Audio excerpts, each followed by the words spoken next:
Okay, so hello, and thank you for joining me. This is Basic Backyard Beekeeping Questions and Answers, episode 55, and today is Friday, March 13th.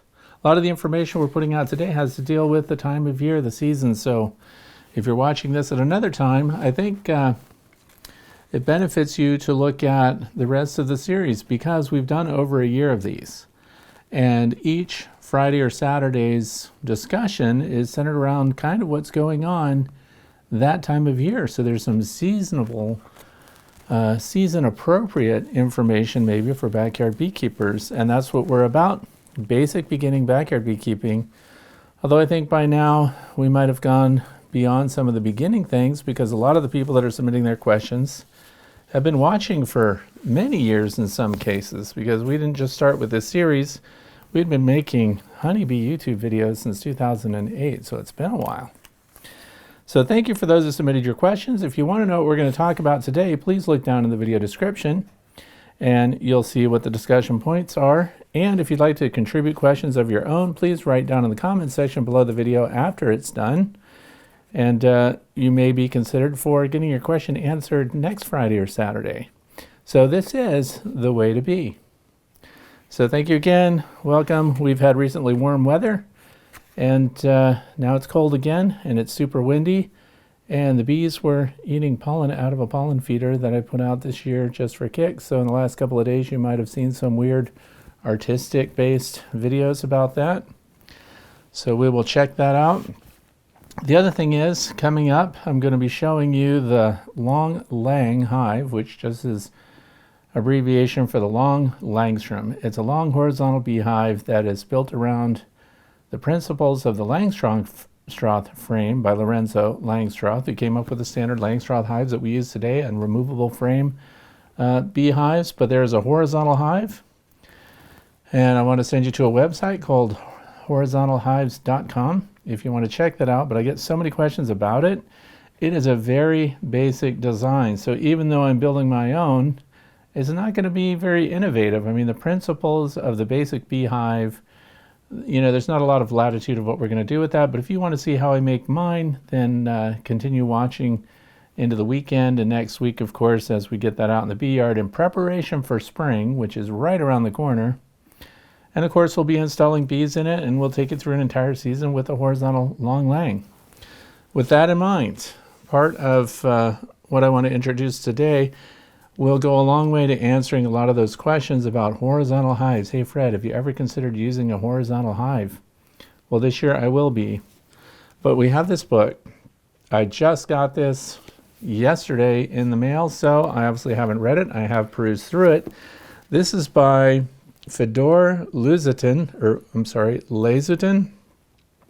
with Leo Sherishkin, which a lot of people call him Dr. Leo, and he's got a lot of YouTubes. He's a very good public speaker, and he talks about beekeeping with a smile. Well, the author, Fedor here, I think he passed away, because when I tried to find out more information about him, there was an obituary about him that was written by Dr. Leo. So I think he's the original author, and I think that Dr. Leo translated and maybe helped him get it published. So anyway, Keeping Bees with a Smile, the reason I bring it up, and I recommend the book, I'm going to put a link to it down below. There is a lot of information in here that a lot of people that want to try out horizontal hives will be interested in. They have plans on hive construction. They've got all the different specs. Most of the hives in here are the deep ones, but I mean, for those of you who want to see plans and how to build your horizontal hive and you want to know the principles behind it, Dr. Leo is a treatment-free beekeeper, so those philosophies are shared throughout this book as well. But he does have some very good instruction on how to trap a swarm, how to build your swarm trap. So this is a very good practical guide For those who want to try some designs of hive construction that will not require you to stack boxes to lift hives, each of the hive designs that are in here, and he does touch upon the long Langstroth hive, although most of it is the Layens hive, which has deeper frames. The reason I'm doing the long Langstroth is because they're compatible with all the other equipment that's already available. A lot of the other hive designs, the deeper hives, require some customization for the frames. You can even go to their website and buy hives completely done. There's some photography in here too, which is pretty cool. It shows the different hive layouts. Anyway, I don't want to spend a lot of today on this book, but if you're interested in it, it's very thorough. It is very consumer friendly. So if you're new to beekeeping, this is not at all going to be over your head. And the philosophies of both the authors here, Fedor and Leo, are going to be interesting to you if you're wanting to follow a path of treatment-free beekeeping. I don't agree with everything that Dr. Leo does, but I really enjoy that book, and I think I'm going to have a good time reading through it all. Problem is, I've already constructed my long Langstroth hive, so if I discover something brand new here, unless it's a modification I can make, I'm kind of committed. My hive is very heavy too, by the way. It's all made out of thick 2x stock. So let's jump right into the questions that I've received this week, and we'll answer those today. So let's get started. The first one is from Fred S. And it says, you mentioned that you would treat package bees for mites when you receive them. Should I treat them with oxalic acid by keeping the bees in the bee bus package, first pulling out the queen cage into the deep brood box with the lid, and then treat or dump the bees out first into the brood box and then treat them? Okay. Here's the thing, a package bee. First of all, what's a package bee? Bees that come in packages, usually a 3-pound package or whatever, might come in a wooden case or they come in a plastic one. The white plastic ones are called bee buses. And there is a queen that comes in your package, and she will be in a cage like this, usually with a couple of workers that will keep her fed, and there's a candy plug in there. The reference here is about oxalic acid vaporization, which is a naturally occurring acid that people use as a treatment, and last year I did it for the first time in my apiary. And one of the things that, I'll give you the background on why we've been talking about this, is because I was wondering, if you were in a perfectly isolated area and you bought in packaged bees, technically speaking, you would be 100% Varroa free. So where do the Varroa come from? Varroa don't fly around on their own. They attach themselves. What's a Varroa? It's a Varroa destructor mite that attaches itself to the body of bees. They reproduce with the pupae of bees and have their own baby Varroa. So they are absolutely parasitic to the honeybee, and they are dependent upon the honeybee for their survival. So Varroa destructor, my question was, do you think they're coming preloaded on these packaged bees? So in order for me to figure that out, what I said last year was, the next time I get a package of bees, I'm going to set that package aside and I'm going to treat it with oxalic acid vaporization, and I'm going to see if there are already Varroa on the bodies of those bees. Now, once the bees get put into a hive, people could question me about that. So let's say I get a package of Saskatraz bees, which is what I'm going to test that on this year. And let's say I install those in a hive and then I treat and then I find mites. Well, I've lost control of those bees because they're out of the package. So once they're in the hive, they could get drift from other colonies in the area. So the worker bees from other colonies could join my new package, and they may already have Varroa destructor mites on them. So that defeats the premise of my test. So what I'm doing personally is testing the package with the worker bees still in the package, and then I'm going to do oxalic acid vaporization on the whole thing. Still in the package, we're going to feed them, we're going to get them out of the sun and everything. But we're going to make sure that other bees can't interact. That way we know for sure either they did or did not arrive already loaded with Varroa mites on the bodies of those workers that come with the queen. Now the other part is that setting the queen aside, it's very easy to look at a queen bee and her workers in that little cage and see if there are Varroa mites on them. So you can probably safely set them aside and save that queen from the stress of being exposed to oxalic acid vaporization. Although last year I did a demonstration of what the bees go through when they're being vaporized with oxalic acid, and they don't appear to be terribly stressed. So we'll get back to that. But for this purpose, if you're treating just to make sure that you're dealing with the varroa mites on a new package when you install them, and it's not to prove or disprove whether or not they arrive with those mites, then I highly recommend that as soon as you get your honeybees and you get your package, go ahead and install them in the box that you have prepared for them. And you have up to 9 days. Let's say the queen hit that box running. Let's say you had pre-drawn comb and everything was ready to go and she started laying eggs right away. How long do you have before they start capping pupa in that new hive? You have 9 days max, so you can allow 9 days before anything's going to be capped, and that's assuming she laid eggs immediately. So then install your package, wait a week, and then treat them once they're settled, once they're doing okay, once they're in there and they've accepted the queen and she's out of her cage. Then go ahead and give them that oxalic acid vaporization treatment, because we treat before they're in the pupa stage, because once they're capped, the oxalic acid vaporization is no longer awesome. It doesn't treat what's been capped. So that also means that mites might have snuck in there just before they cap the brood, and would now be protected from the oxalic acid vaporization. So that's why we do that. So I recommend for other people, like Fred here, Fred S., that you go ahead and install the bees, get them under control, get them fed, and get them started before you hit them with oxalic acid vaporization, because your purpose in doing that is to go ahead and get maximum mite coverage before they get into their first brood cap phase. And you're not there to prove that they did or did not arrive with the varroa, which is what I'm doing, which is why I'm treating while they're still in the package. So there's that. Further questions about that? Go ahead and put them down in the comments section, or if you want to carry on your own discussions. Plus, there are other viewers here that like to answer each other's questions and stuff. I totally welcome that. That is fantastic. Please continue sharing with each other what your thoughts are. This one comes from Eric Shade.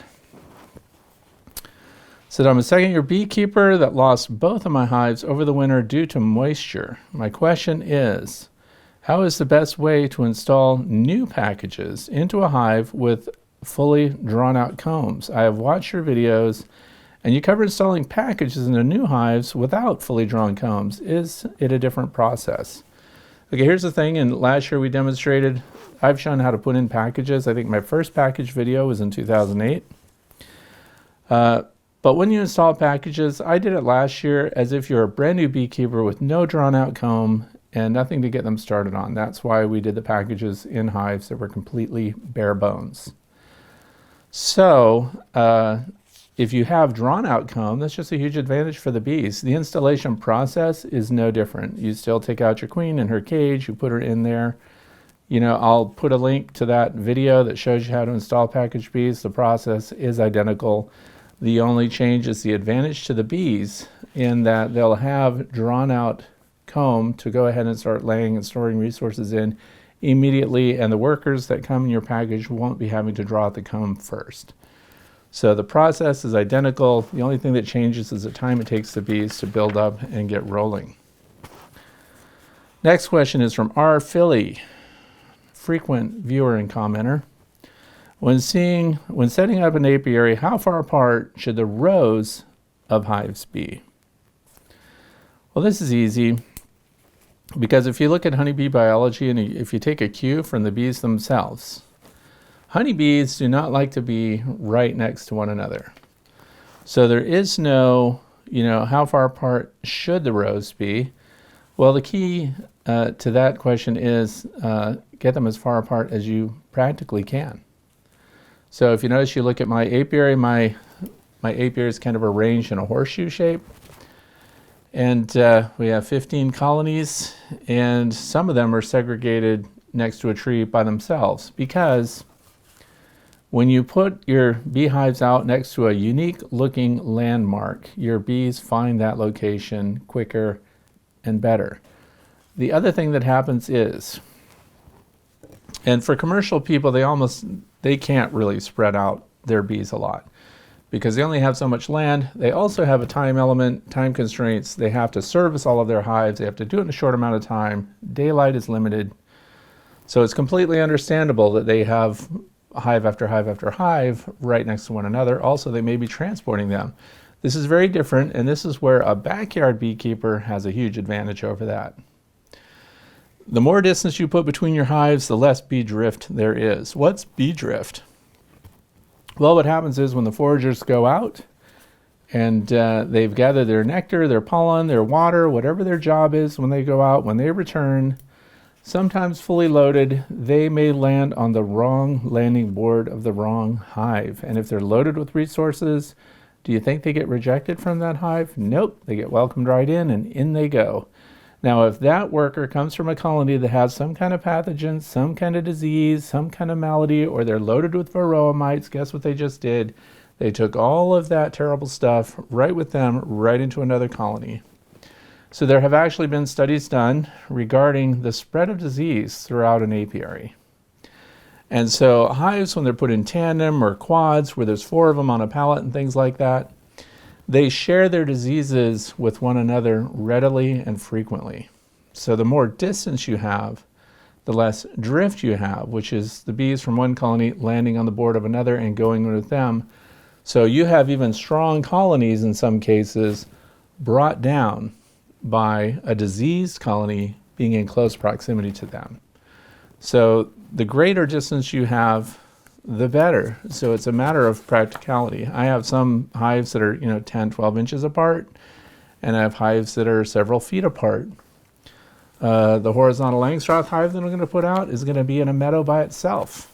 So it's going to have a huge advantage when it comes to fewer visitors and no crisscrossing with other colonies and any problems that they might be having. So it's not a matter of, do you have to set them a specific distance apart so much as it is, if you take a cue from wild bees, you're not going to see wild bees within 500 feet of each other. If one occupies a bee tree, then the next tree that gets occupied by bees, feral colonies, is going to be several hundred yards away from each other. And that's based on wild colonies that have been found and studied in my state of Pennsylvania. So if we're listening to the bees, there's a lot of reasons why they would be separate from one another. First of all, it spreads the colonies out, so it reduces competition for forage. Again, with big bee yards, with commercial bee yards, we concentrate a whole bunch of hives in one space.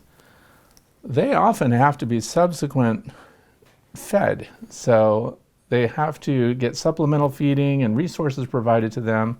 They may actually be exhausting the resources in a given area at specific times of the year, where smaller apiaries, 2 or 3 colonies, 10 colonies, they're not going to exhaust an area's resources so much as commercial colonies would.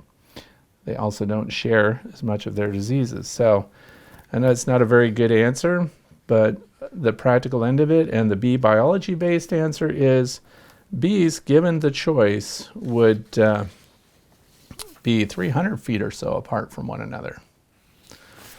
So the farther apart you can get them, now let's say you can't move them farther apart. You only have a half acre. You only have a quarter acre to keep your bees on.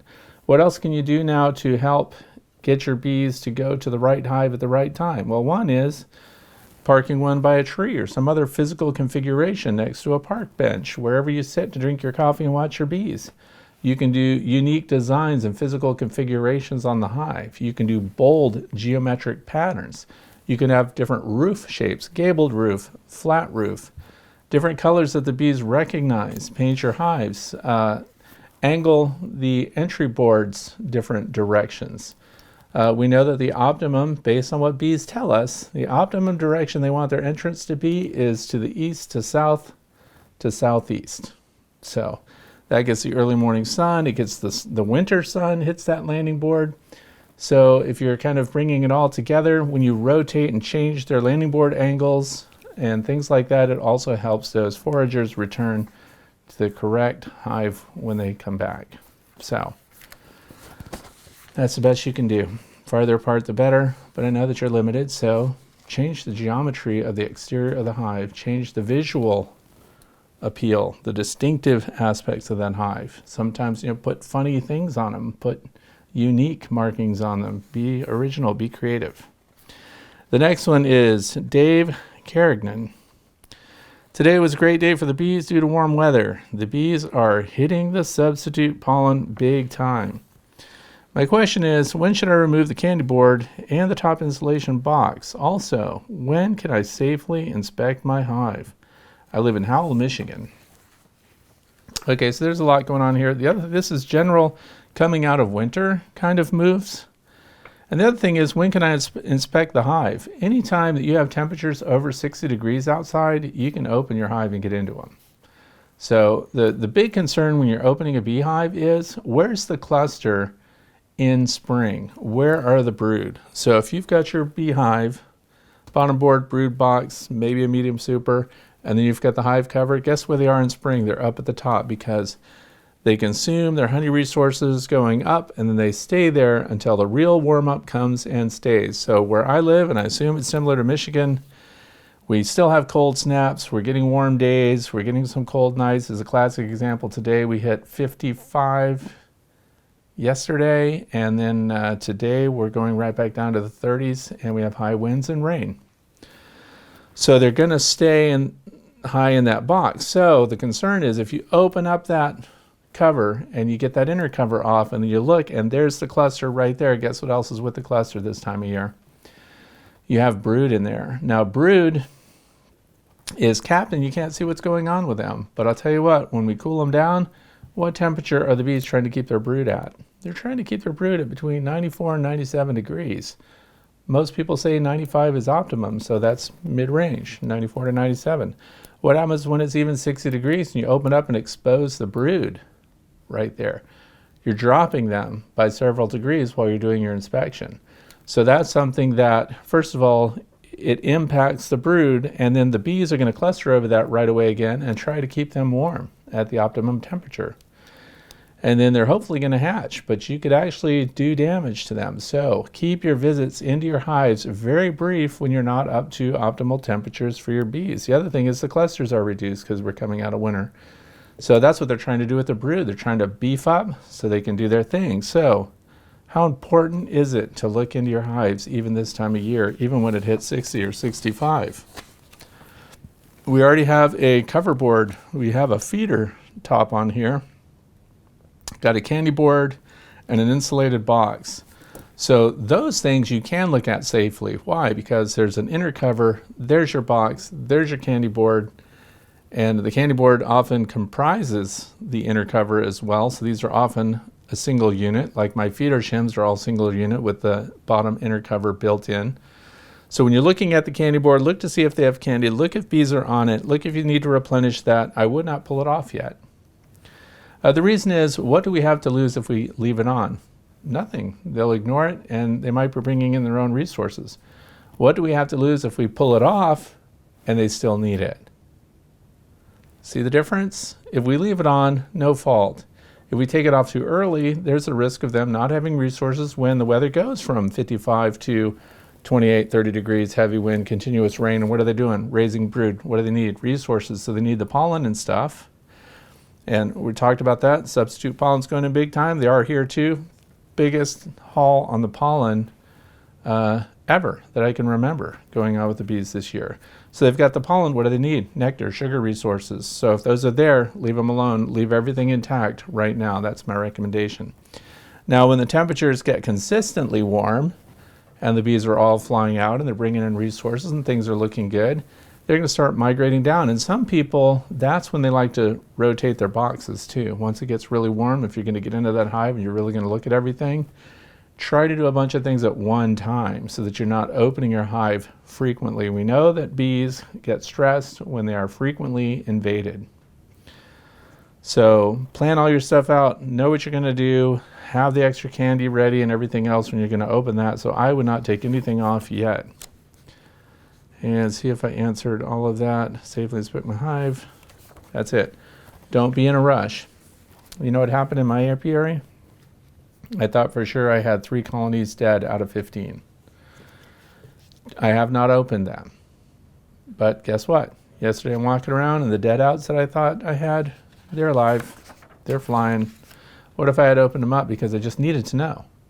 And I could have put them in jeopardy. I could have stressed, at the very least, stressed the brood with some cold temperature exposure. So resist this time of year even getting in there, other than to see if they have the resources they need. Sugar, you're putting pollen out there, that's good for them too, because it's going to kick them off. And I would leave them alone. We have nothing to gain by doing that early. Here's Wendy Bachman, another frequent commenter, viewer. Thanks, Wendy. Why do you always see this dry pollen substitute being fed outside the hives? Wouldn't it keep it dry if I added it to my top feeder? That is another very common question, and why we're going to talk about that today.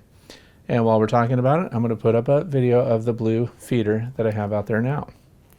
Dry pollen substitute, first of all, it's not real pollen, it's a substitute. The only dry pollen that I recommend for anybody to use, and the only patties that I recommend, are the Ultra B dry pollen and Ultra B patties, which come from Mann Lake. I don't get anything from Mann Lake for promoting or saying that. They're just the formulas that are proven scientifically to work. And when do they work? They work before the environment starts providing meaningful, abundant resources of pollen and nectar. So here's the thing though. I would say as many bees that are hitting my pollen feeder that is full of pollen substitute, Ultra B, even though there are thousands of bees all over that, guess where I go? I check that out and I see that the bees are flying and they are covered in pollen. They look like they got the sugar donut roll in the pollen. So there's no hiding it. And they've got huge globs on their legs and they're flying back to their hives. It is not hard to see which colonies are using it and which colonies are not.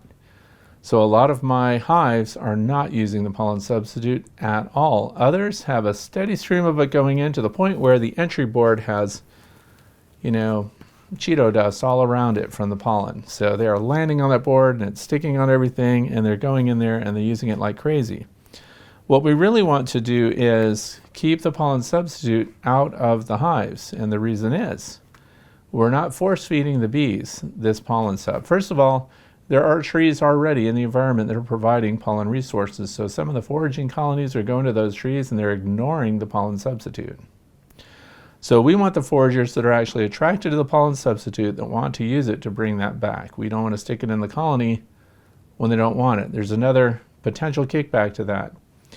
It is a protein, it is a food resource, and by the way, you can smell it. And that's one of the things I noticed is, like, I had a 50-pound bag that I emptied into the feeder yesterday morning, and walking away with the bag, I got mobbed by a bunch of bees. So I tore the bag in half and I just threw it on the ground and they cleaned that bag as if I ran a vacuum cleaner through it. So those foraging bees already knew the smell of Ultra B pollen substitute, the dry stuff, and they tracked me and came right after it, went right after the bag, and they cleaned that bag up in a fantastic way. So there's a scent that they like, that they go after. Small hive beetles and things like that can also go after your pollen patties and after your dry pollen.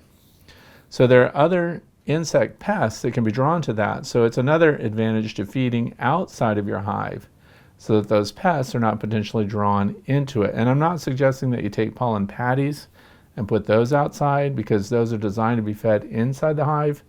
I don't use those, but that's the only thing I would be putting inside if I did want to use those. Put that in your hive. We did Ultra B pollen patties, which are not cheap, by the way. I had like 2 colonies that even used them, and even those didn't eat them completely.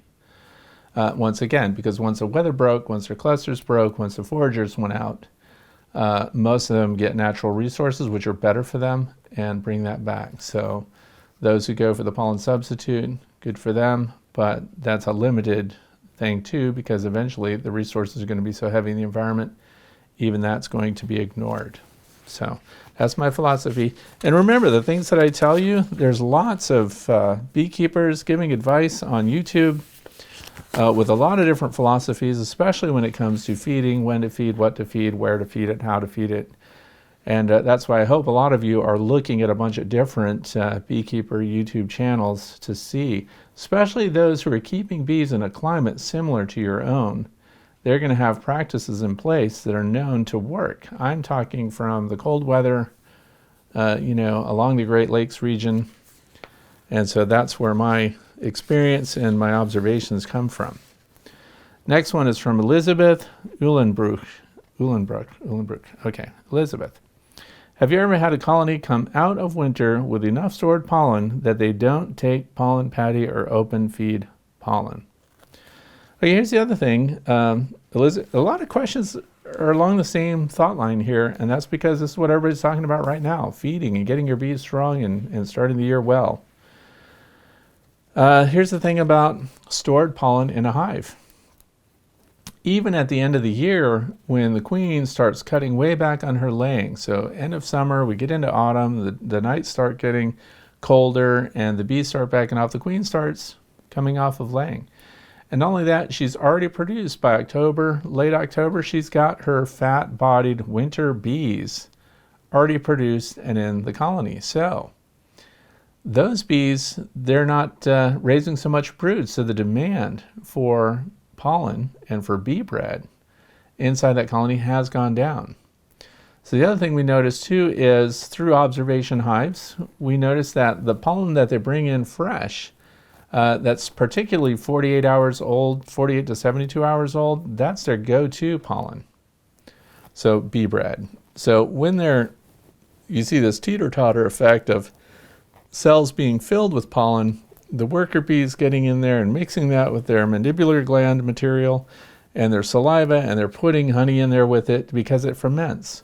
So fermentation is a process. So as they ferment, it puts off a smell, a really strong smell too. So in that first 72 hours, that's the group that they go to most frequently. Then when they use that up, they start going after the other cells of stored pollen.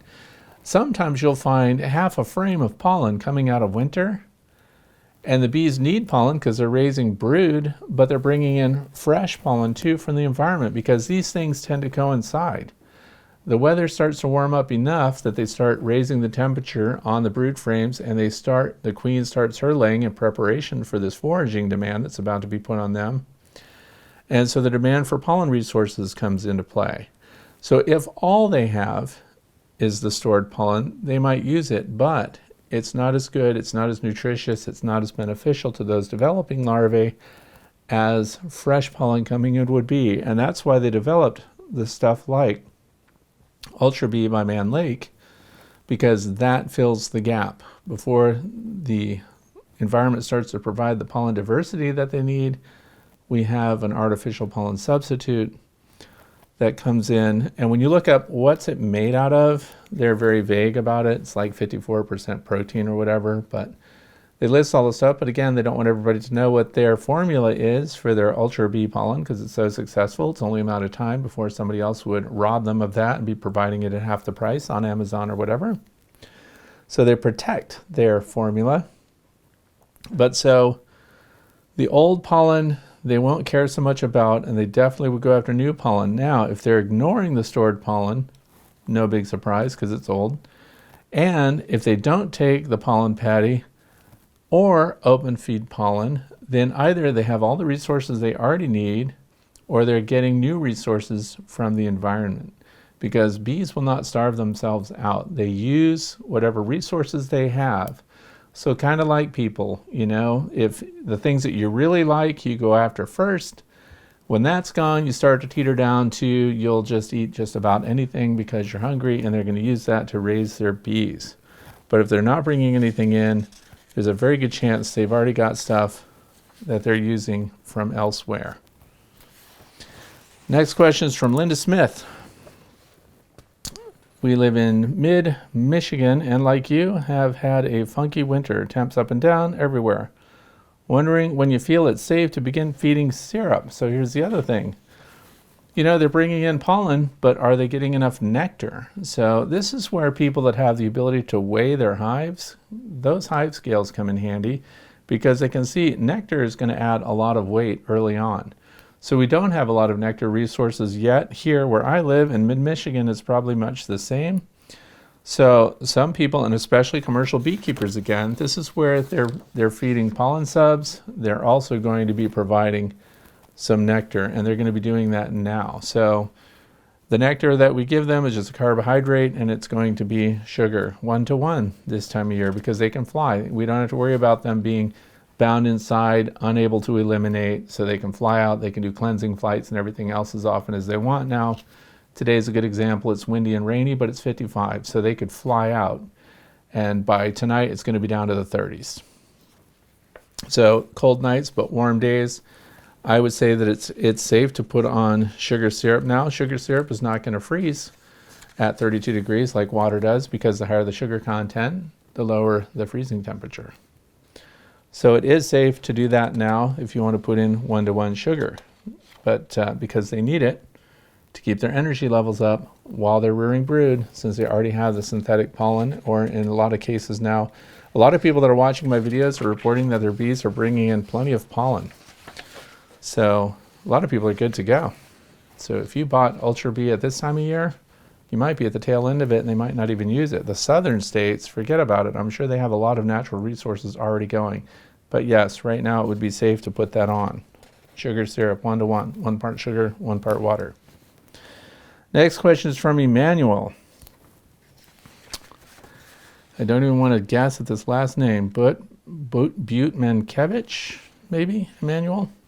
In regard to conflicting advice, it seems to be impossible to get down to basics of what to seal or paint your flow hive with. Some say water-based sealant on body and outside house roof paint on roof. Some say oil-based sealant, and others says just use house paint on the whole thing. Okay, and this is a problem for new beekeepers. Again, you're surfing the net, you're looking through YouTube, and you know what to finish not just a flow hive, but any beehive. What do you paint it on? Some people will go a long way to really justify the formula of paint that they're going to use as non-toxic and all these other safe for your bees and everything. The point is you're preserving wood on the outside of the hive.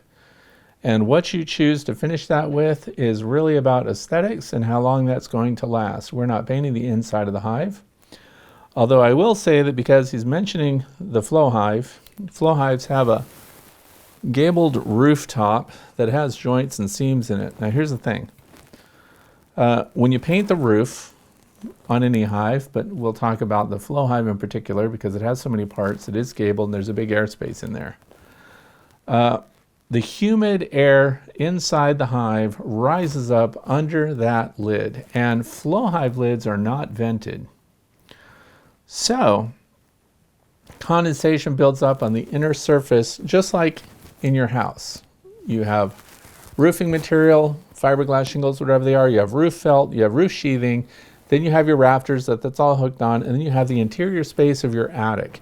Where's the insulation? Unless it's a vaulted ceiling, the insulation is down here inside that touches directly on the ceiling of the house. You have fiberglass bats, blown-in insulation, whatever you have. Guess what we have along your soffit part of your house? You have ventilation, so there's air movement under there. The reason you have air movement under there is because you don't want frost and everything to build up on the interior surface of your roof, which is wood sheathing. What would happen if there's not enough ventilation up there? You get black mold. You get black mold, you get a problem. Why do you have mold? Because it frosted, then the warm air came up through your insulation and interacted with that cold interface and created a frost layer. Then warm weather came and it started dripping down. Now you have a high moisture environment and you have black mold. So the beehive, moisture is going to come up and it's also going to interact with that inner surface of your roof material. So I highly recommend that inside the roof, especially for those who have flow hives, paint every surface of your roof, inside and out, because that's not in contact with the bees, that's dead air space, and you're trying to offset early degradation of that wood. So there's hoop pine, there's cedar, there are a lot of different materials that flow hives are offered in. And I learned that I went to pull off one of the roofs on one of the flow hives and the thing weighed like 10 pounds. And the whole thing was waterlogged, and that's because I'd only painted the exterior surfaces of it, and I looked underneath and the whole thing had just absorbed so much moisture from the bees, that moisture that rose up through there. And it's really interesting that it got like that because there's an inner cover too. So if you have a vented inner cover, you're letting hot air up into there, and then it's got nowhere else to go except to adhere to the underside of that, especially in cold regions. So it's impossible to get down to the basics of what to seal or paint it with. You seal or paint it with whatever preserves wood the best in the climate conditions that you have. If you're in the desert Southwest, you don't have to worry about that much, and color plays because you're going to reflect the sun's heat or absorb the sun's heat if it's light or dark. So where I live, we can paint any color we want. What I really care about is the composition of the finish, so paint, marine spar varnish, anything you want to put on the outside of the hive. The bees do not interact with it, therefore it does not impact their health and well-being on the inside of the hive. So that's my opinion. Some say oil-based, sure. Oil-based sealant? Yeah, if you want to. It's about aesthetics when it comes to the outside of your beehive. Next one is from Greg. Thought I'd share something I tried regarding inner cover or insulation. A friend of mine gave me some insulation, which is metal foil on the outside and foam on the inside. It's about 1/4 inch thick. He told me that it's great for reflecting heat, especially if you provide an air gap. Since the hive box is kind of a large air gap, I put it between the lid and the top box. Today, between the lid and the top box, okay. Every box that had this insulation came out of winter so much stronger than the hives that didn't have the insulation. The bees that had the extra protection had a lot of honey. Another plus I enjoyed was that it was easy to pull off, and since they could only seal the insulation to the hive body, the lid came off as soon as I removed the strap, so I'm happy I tried it. Well, there a couple of things are going on here, but having insulation in place of your bottom inner cover right up against the bees, you have to be cautious about that too, because I know exactly the aluminized insulation panels we're talking about. And the bees can get annoyed by foreign material, and they can try to chew it apart, and they can try to remove it. So we need to be very careful about the material condition that we're putting exposed to the interior living space of our bees. But the broader answer here is about insulation. So the bee, you hear these discussions all the time. The bees don't die of the cold, the bees die of starvation. So bees themselves, a strong, healthy colony, can handle an uninsulated hive. So what's the advantage of insulating? Well, an insulated hive has fewer demand on resources to get through winter. I have strong winters. I don't insulate my hives. I do sometimes put insulated covers, polystyrene covers on top of my beehives. But other than that, I don't do any special insulation. This year we have 14 out of 15 colonies coming out of winter, none of them insulated. So what's the advantage to insulation? The bees will use fewer resources to get through winter. He says he's got a lot of honey left over, and that's why they needed less to warm up their cluster, because chances are they ended up right up against that insulation at the end of the year. And when they do that, the thicker the material, the more insulated the material, where that cluster is, the less energy the cluster has to expend to generate heat to keep themselves and any brood that they have going alive. So then the offshoot of that is, well, what if I don't want to insulate? How come that works? Well, when you don't insulate, you need to leave a surplus of honey on your hives. So all the way up to the top. So the more honey you have on, the better off they're going to be, and they won't run out of food. So generally when bees die, and people say they died from the cold, you find a little cluster of bees left over, and they're back in a corner, or they're up at the top, and several frames over, there's still honey, but they didn't get to it. That's because bees get very focused and they move up as they consume honey. And unless the weather breaks and allows them to break cluster and move around and shift their resources around, which is what's going on in my observation hive right now. The bees in the observation hive is a classic example.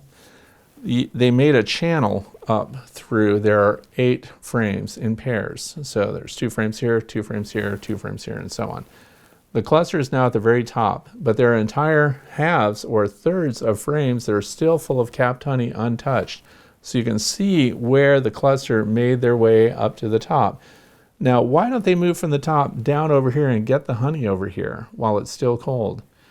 They don't, because what they did is they started a cluster of brood up there, and they're not going to leave them. So knowing how bees move through a hive, then they're going to end up in the insulated area of the hive if you've got one of these heavily insulated covers or top boxes. And then they will begin to use much less of their resources. So that's why they can come out, when you say come out strong, how's strength measured? How vibrant they are, how healthy they are, how many foragers they can put out. Smaller clusters have a difficult time because they're multitasking with fewer resources. So if it's a small cluster and we're coming into spring, they have brood, so they have to have nurse bees taking care of the brood. They have to keep them warm. They have to insulate that. So when the weather drops, now we have bees that have to provide insulation. So at the same time, then when the weather warms up, we have to be able to multitask. So now we've got bees cleaning up. We've got bees hauling out dead bees from wintertime. We've got to send out foragers. We've got to send out foragers that get water too. So those are different than the foragers that are getting nectar. And those who are getting nectar can also get pollen at the same time. So what happens is we have all this division of labor going on that has to happen at the same time. That's why smaller clusters are less efficient. So if you can get them through winter in a larger cluster with more resources left inside the hive, my largest hive right now has no bees flying. Why aren't there any bees flying? Because they have all of their resources still inside. When I looked at my observation hive, it looked like they were dead. If you just looked at the landing board and you looked at the entrance, there's zero activity. Even when it hit 55 degrees and sunny, zero activity.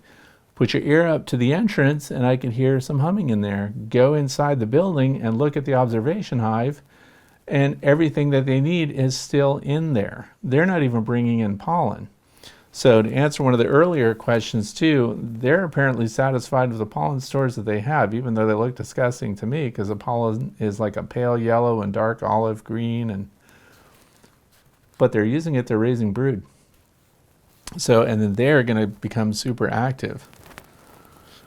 So insulating benefits the bees. Does not insulating kill your bees? No, it makes them more expensive as far as the resources they're going to need. You need to prevent your bees from being exposed to drafts, and they need enough ventilation to survive. And for me, that's just through the landing board entrances. There are no upper vents in any of my hives. And so they're all circulating air into the hive and out through the main entrance of the colony. So they are going to naturally start to move down towards that as the year gets going. So next thing, insul board that he's describing. And Craig, if you're watching, go ahead and put a link in the video description if you want to share a resource for that insulation board that you're talking about. Second part to Craig's question here. Since I started beekeeping in my area, I noticed mid-April is the big swarm season. I'm trying to figure out how to keep my bees from swarming so I can bring in a large honey crop. Do you think I should start pulling out the capped honey frames? Thanks for your help. This is exactly what I do. My larger colonies get into spring, they move down, and I find out that they haven't touched entire frames of honey in there. So in the spring, when the nectar flow really happens, you know, and it's happening because they're going to start bringing in all these resources, and you also know what's going on in your area as far as what's providing nectar. So once that kicks in and they're bringing in their own pollen and their own nectar, it is safe for you to go ahead and pull off last winter's frames of honey, because bees are hoarders.